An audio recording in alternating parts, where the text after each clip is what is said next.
O ISBN e a ficha catalográfica são exigências do PNLD, assim como são exigências de qualquer livro publicado no Brasil. O ISBN é uma atribuição da Câmara Brasileira de Livros. Eles, desde, se não me engano, 2018, 2019, mas não faz muito tempo que eles adquiriram aí essa atribuição de ser o emissor no Brasil do ISBN. Antes era a Biblioteca Nacional quem fazia isso. A Câmara Brasileira do Livro, então, tem a atribuição de receber os pedidos de livros, há um formulário na internet que a gente preenche, e depois de atribuir a cada livro um código. O código tem este formato que está aqui na tela, inclusive eu tirei essa informação do site da CBL. Esse código, ele é usado para livros, mas ele tem um padrão que é um padrão estabelecido para diferentes produtos. Por isso que os 3 primeiros algarismos indicam que isso daqui é um código de livro. Portanto, entre os muitos produtos que recebem uma numeração com este padrão, o livro sempre começa com 978. Então, o ISBN faz parte de um tipo de padronização mundial para objetos industriais, né? E que, obviamente, contempla muitos outros objetos. Este objeto, o livro, tem o código 978. Além disso, o código também indica país, então ele é um código que permite obter alguns dados, né? Porque se você pegar todos os códigos de livro que começam com 97865, são todos livros registrados no Brasil. E aí tem um código que diz respeito à casa editorial, à editora, que são esses 5 algarismos seguintes aqui. Cada editora tem um código. Por fim, aqui a gente tem a numeração que vai ser atribuída a cada livro.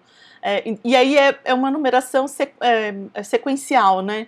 O primeiro livro da sua editora vai receber o número 1, 2, 3 e assim por diante. E por fim, o código verificador. Esse elemento aqui, eu não entendo bem o porquê, mas ele às vezes varia. Eu, por exemplo, já recebi livros com 2 códigos diferentes aqui. A mim me parece que, à medida em que você avança aqui na numeração da publicação, você também pode receber algum outro código aqui de editor. Mas essa não é uma informação muito simples de se obter, viu? Eu já tentei sondar na CBL e nunca recebi uma resposta assim muito direta, né? De todo jeito, você preenche lá o cadastro e vai vir esse código. E esse código, ele circula de 2 maneiras. Ele circula, assim, na forma dos algarismos arábicos, mas ele também circula na forma de um código de barras. E aí, como código de barra, tem a vantagem de que ele pode ser lido por uma dessas máquinas, né, que leem código de barras. Bom, hoje até o celular está adaptado para ler código de barras. E isso é um grande facilitador no trabalho de logística. 2 instituições especialmente nos exigem o código de barras, que são a livraria e também a equipe de manuseio do PNLD. A gente poderia pensar que, como a gente está vendendo livro para o governo, a gente não precisaria do código de barras, porque não vai ter livraria. Mas, na verdade, o código de barras continua sendo muito importante no manuseio do PNLD. Na hora que você vai montar os kits para mandar para a escola, essa separação dos livros que estão lá impressos, em vez de ficar lendo o título do livro, nome de autor e tudo mais, basta ir escaneando, né, os códigos para você poder fazer a separação, a identificação dos livros e reunir os livros que são pertinentes lá nos kits para montar os pallets. Então, no livro impresso, a gente precisa gerar um código de barras relativo àquele código do ISBN e colocar lá na 4ª capa do livro. No caso, se não me engano, no caso do literário, a gente pode ter alguma flexibilidade de onde aparece aí o código de barras, mas no livro didático não. Isso é definido em edital, e aí é lá na 4ª capa que vai aparecer o código de barras. A gente também precisa ter a ficha catalográfica, né? Que é um elemento super relevante para a circulação social do livro.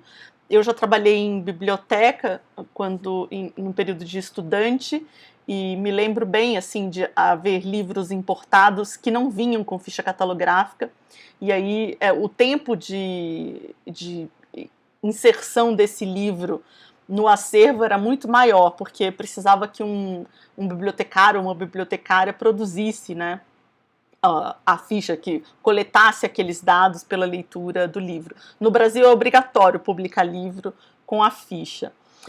Os códigos que estão lá de catalogação, que são, se não me engano, retirados daquela tabela Dewey, eles têm enorme influência na organização das prateleiras das livrarias e das bibliotecas. Quem é de geografia como eu sempre reclama de as livrarias não terem seções específicas de geografia. Os nossos livros ficam esparramados por várias outras áreas. E nas bibliotecas também.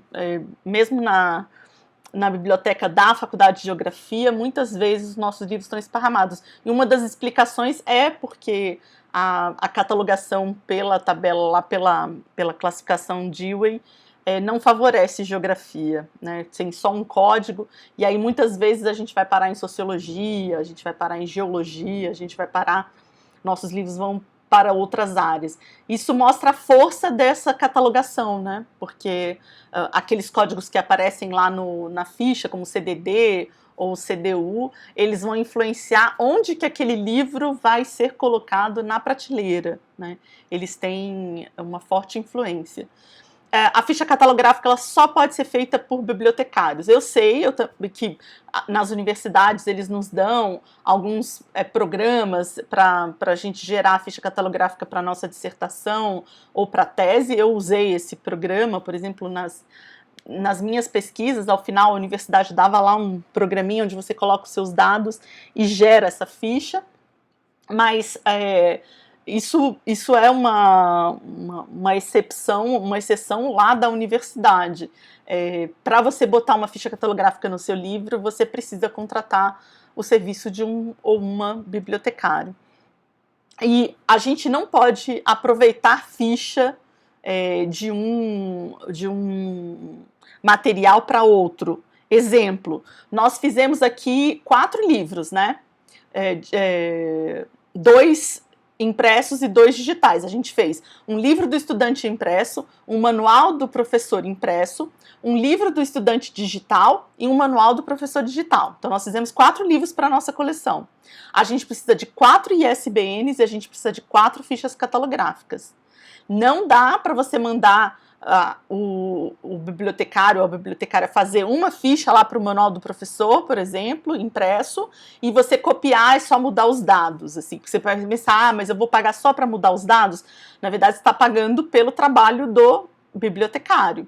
O que você pode fazer é pedir um descontinho aí nas outras fichas, que vão ser muito parecidas. Mas você não pode colocar essas outras fichas, essas suas fichas feitas a partir da ficha do bibliotecário e atribuir a ele essa ficha, tá? Isso é fraude, né? E o bibliotecário ou bibliotecária pode requerer de você mais do que um pagamento, pode até requerer de você algum tipo de indenização. Você está dizendo que ele fez uma coisa que ele não fez, né? E que está sob a responsabilidade dele ou dela. Eu vou mostrar aqui para vocês no sistema.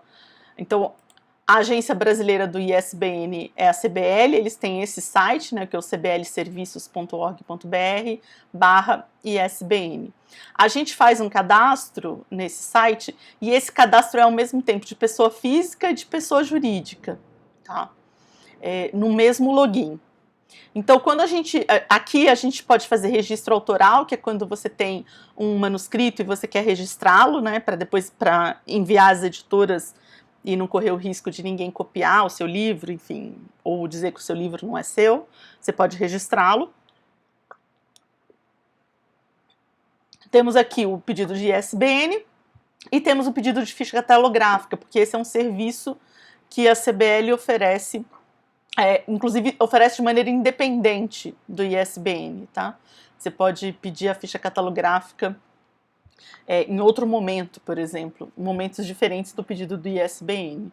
Então a gente entra aqui e pede para solicitar o ISBN, e eu vou mostrar uma coisa que eu acho que é importante para quem é professor. Aqui tem, então, várias possibilidades. Você pode pedir um lote de ISBN. Isso é uma coisa que as grandes editoras fazem, porque E é muito útil, porque você solicita um lote e fica com esses códigos lá dentro da editora. E aí a editora vai atribuindo esses códigos aos livros, sabe? Por que isso é útil, né? Porque às vezes acontece já 2 semanas da inscrição do PNLT, você ainda não tem nenhum livro fechado. E aí, como é que você fica, né, esperando ter todos os dados para entrar aqui e preencher o formulário? É bem mais fácil você trabalhar com os lotes. Você atribui aos livros e aí depois entra e registra no sistema da Câmara Brasileira do Livro, né? Tem como pedir o código de barras isoladamente, né? E como eu disse, tem como pedir a ficha catalográfica também isoladamente. Mas o que eu queria mostrar é o seguinte: vou pedir um único ISBN, né? E aí a primeira coisa que eles perguntam aqui é quem é que vai emitir o ISBN. No meu caso aqui tem a minha inscrição, né, o meu registro como pessoa física, e aqui tem o meu registro como pessoa jurídica, né? Por que isso é relevante? Porque o ISBN pode ser emitido para pessoa física. O autor que vai fazer autopublicação, ele pode solicitar o ISBN. Se não me engano, tem uma quantidade máxima que ele pode solicitar. Ele não pode solicitar muitos. Tem uma restrição, mas eu não conseguiria achar agora aqui essa informação. Já em pessoa jurídica não tem essa restrição de quantidade. A questão é que para o PNLD você precisa se inscrever como pessoa jurídica, né? Mas se você, por exemplo, fez um livro didático, quer colocá-lo para circular no mercado, você pode solicitar um ISBN sem ter uma empresa, sem ter uma editora. Você faz todo o seu livro e tira o ISBN como pessoa física. Aí a gente vai preenchendo dados, né? Título da obra, subtítulo, se a obra é individual, é uma coleção, é uma série, o idioma. E tem algumas coisas que são opcionais aqui. Tags, por exemplo, é opcional. Deixa eu só escrever alguma coisa qualquer aqui, para ele deixar eu virar a página. Opa, deixa eu escolher Daniela Barroso. Aí na autoria eu coloco os dados de autor, né? Eu vou me colocar aqui. Dá para registrar uma boa quantidade aqui de profissionais ligados ao livro. E aí aqui eles vão perguntar se é digital ou físico. Então, isso já nos diz que o livro digital precisa ter códigos próprios. A gente não pode trabalhar com a ideia de que o digital é um apêndice do físico, do livro em papel, né? Ele vai ter uma numeração própria de livro digital, vai ter uma ficha catalográfica própria. Então, vou colocar aqui como digital, e aí ele pergunta o formato, né? Se é livro digital, audiolivro, aplicativo, vídeo ou videolivro. É um livro digital. E ele também pergunta a extensão da obra. Aqui tem uma opção HTML, que está aqui. Tamanho da obra eu sempre chuto, porque eu nunca tenho, né, seria o tamanho do pacote HTML, né, quantos kilobytes ele tem. Isso nem sempre a gente tem essa informação quando solicita o ISBN, então coloco qualquer coisa aqui. O número da edição, a primeira edição, eu vou colocar aqui 20 mil. Aí o estado, né, o DF onde isso foi tirado, cidade, se tiver coeditor é aqui. E aí vem a classificação. Para a gente isso é muito fácil, porque em geral a gente escolhe o segmento aqui, né, o fundamental ou médio. Eles não têm educação infantil. O assunto, e aí, por exemplo, geografia está aqui no 970. Não, perdão. Olha que eu me enganei. Aqui, 918.1, geografia, 900, geografia e história. Aí a gente tem geografia e viagens, mapas, são só esses aqui, os 4 códigos que a gente tem. Esse código não necessariamente precisa estar ligado lá ao que vai ser na ficha catalográfica, mas em geral o bibliotecário que vai fazer a ficha catalográfica, ele pede para a gente mandar o número do ISBN, e eu tenho a sensação de que consulta, sabe? Porque então essa escolha que a gente fez influencia lá, né? Vou colocar aqui 900.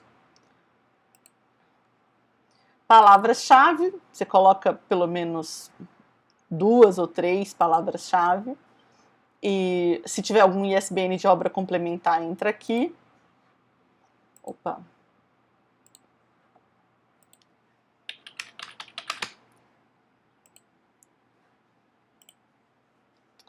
Aí aqui ele pergunta se a gente vai querer o código de barras. O código de barras é um serviço a mais que a CBL fornece.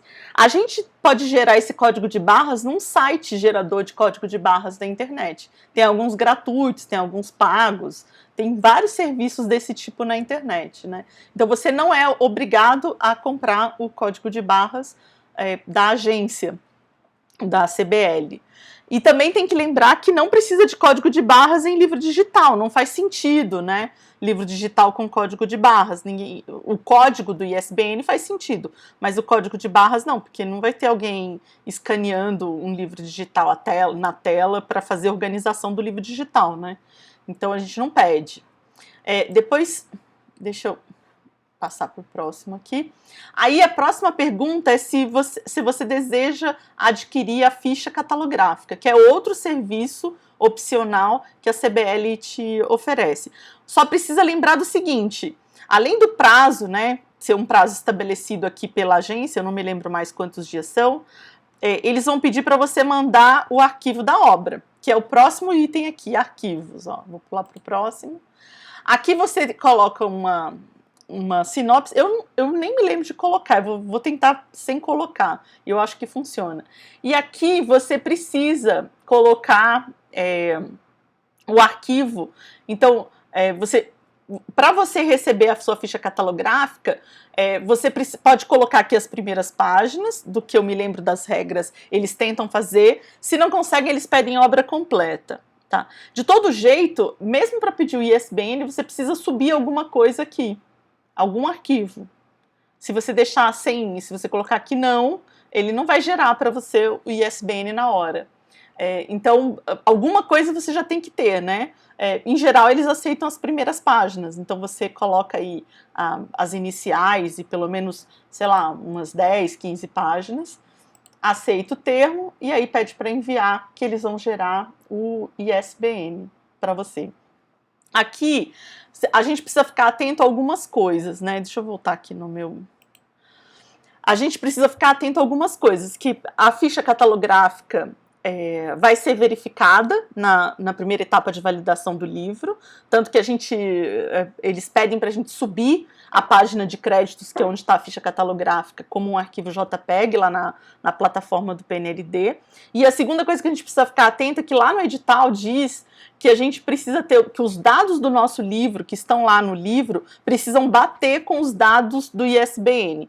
E principalmente eles vão checar o título da coleção e os nomes dos autores, né? Então, por exemplo, número de páginas já me aconteceu de eu preencher aqui no formulário do ISBN e mudar. Então, porque o livro ainda não estava pronto, eu ainda não sabia o número de páginas, eu chutei um valor. Nunca teve problemas, mas se não bater o título, né, do livro e os nomes dos autores, aí a gente pode começar a ter problemas, tá? O ISBN é rápido, às vezes vem até, você pagou lá com cartão de crédito e chega para você imediatamente, às vezes leva 1 ou 2 dias úteis para chegar, então precisa contar com isso. A ficha catalográfica, eu não me lembro o tempo, e a ficha catalográfica tem o fato de que a CBL vai exigir que você tenha uma parte substancial aí do seu livro pronta para o bibliotecário dar aquela olhada para poder escolher os códigos que são mais adequados para o livro, né? Por isso que eu uso o trabalho de uma bibliotecária independente. Ela tem uma empresa que faz, entre outras coisas, ficha catalográfica, porque a Laura deixa que eu entregue para ela aquilo que eu tenho para entregar. Na última produção, uma semana antes do livro, eu mandei para ela apenas as capas, eu não tinha mais nada pronto para mandar para ela dos livros, né? E ela foi fazendo, ela faz perguntas, se ela precisa de mais alguma informação, ela pergunta, mas ela não vai me exigir que eu entregue para ela o livro uma parte substancial do livro se essa parte não existe, né? Que é o caso, por exemplo, da CBL. Então eu costumo trabalhar com uma bibliotecária independente, apesar de que o valor da CBL é um pouco mais baixo, especialmente acho que se você assina convênio com eles, pelo que eu me lembro na Moderna era assim, eles tinham um convênio e aí o valor era bem mais baixo do que o valor que vai ser cobrado por um profissional independente.